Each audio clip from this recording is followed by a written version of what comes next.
CET झाल्यानंतर LLB किंवा BLLB साठीची ऍडमिशन प्रोसेस नक्की कोणत्या प्रकारची असते? सीईटी एक्झाम झाल्यानंतर काही दिवसात सीईटी सेल कडून रिझल्ट जाहीर केला जातो. कॅप राऊंड रजिस्ट्रेशन चालू होतं.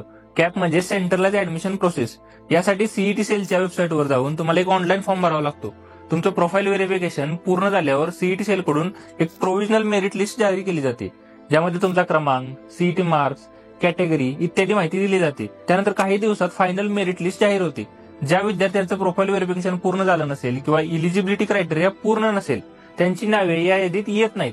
फायनल मेरिट लिस्ट नंतर कॅप राऊंड 1 साठी शेड्यूल जाहीर होतो. या राऊंड मध्ये तुम्हाला तुमच्या मार्क्स किंवा पर्सेंटाईलनुसार कॉलेजचा प्रिफरन्स द्यावा लागतो.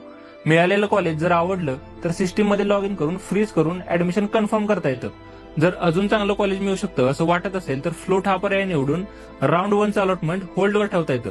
पण लक्षात ठेवा, राऊंड 2 ला जे कॉलेज मिळतं ते घ्यावंच लागतं. जर ऍडमिशन कन्फर्म केलं नाही तर अलॉटमेंट कॅन्सल केलं जातं आणि पुढच्या राऊंड मध्ये भाग घेता येत नाही. राऊंड 3 मध्ये पुन्हा एकदा तुम्ही नवीन प्रिफरन्स द्यावे लागतात, कारण पहिल्या 2 राऊंडचे प्रिफरन्स इथे व्हॅलिड राहत नाहीत. या 3 कॅप राऊंड नंतरही जर जागा शिल्लक राहिल्या तर इन्स्टिट्यूशनल राऊंड घेतला जातो. यात तुम्ही सीईटी सेलच्या वेबसाईटवरून कॉलेज वाईज नाव नोंदणी करू शकता आणि कॉलेज त्या आधारे मेरिट लिस्ट पब्लिश करतं. संपूर्ण ऍडमिशन प्रोसेस फार टेक्निकल वाटते, पण एकदा तुम्ही त्याला फॉलो केलं आणि वेळेवर सगळे डॉक्युमेंट्स व्हेरिफिकेशन पूर्ण केले तर ही प्रक्रिया अत्यंत सोपी आणि पारदर्शक आहे.